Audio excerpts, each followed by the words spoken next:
potsad, seemneid peale raputame. Sipsad-sapsad, prisked pätsid laame ritta.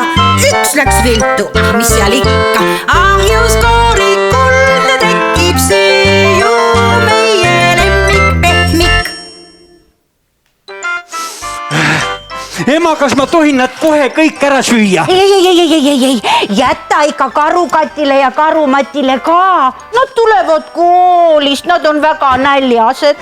Näe, mõmmibeebi, meil ongi kohe 4 pehmikut. Üks saab Karu emale, üks Karukatile, üks Karumatile ja see viimane jääb meile kahekesi. Kui mõnus! Värskeim, pehmeim ja maitsvaim palaleib pehmik on kõigi lemmik Eesti Pagarilt.